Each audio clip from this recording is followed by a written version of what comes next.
What if the only witness to a brutal double murder was a 4-year-old child? In a quiet Ohio town, a little boy walks into daycare, alone in blood-soaked pajamas, saying his grandparents are melting. What he saw that morning could crack the case wide open, but it could also make him the next target. This is the chilling true story of how one brave child helped catch a killer hiding in plain sight. Bradford, Ohio, 2003. 4-year-old Damien lives on a 40-acre farm with his great-grandparents, Jack and Linda Myers, and his mother, Amber. They're a loving, close-knit family. But on March 27th, everything changes. 911, your emergency? The little boy just ran in the front door. How'd he get to the daycare? Walked here. How old is he? He's 4. He's 4 years old and he walked there? Yes, he did. He said his grandparents are melting, and they have blood all over them. Police rush to the farm. The front door is wide open.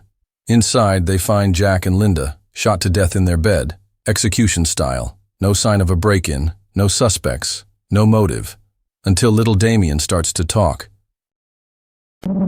Okay, where did you see blood at? On the pillows and the cups and on the bed. And then I started crying, but I tried to call 911. Ran here. You ran? As fast as I could. At first, Damien can barely describe what he saw. He tried to wake his grandparents.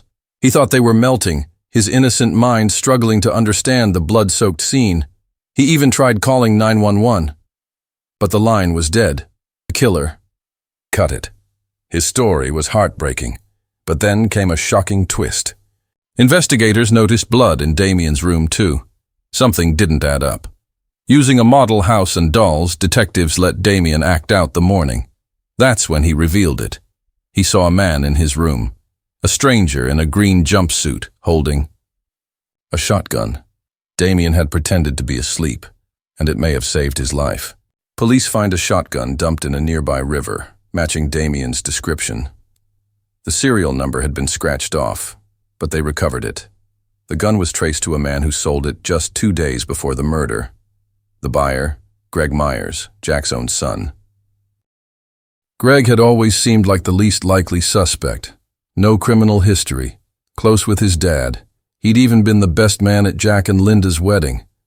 But Greg was in serious financial trouble. His house was in foreclosure.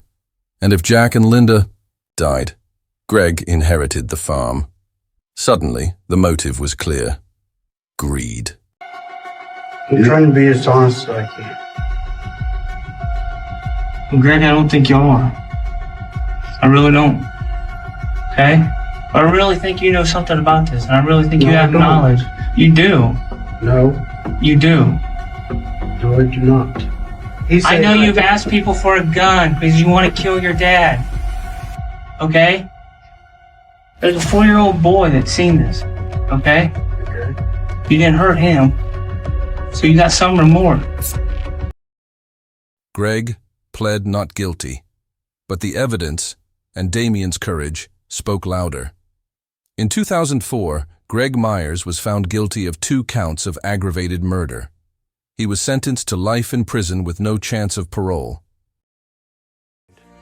Damien now is 22 years old, and he's doing amazing. He did great in school. He's grown up to be a hard-working, great young man. We're all proud of him. We all love him very much. Damien, now safe, finally moved in with his mom that year, just like they'd always planned. Today, he's grown, thriving, and carries the legacy of the grandparents who raised him. This case proved that even in the darkest moments, the smallest voice can uncover the truth and stop a killer. What detail gave you chills and why? Drop in the comment below. If this case had you on the edge of your seat, hit subscribe.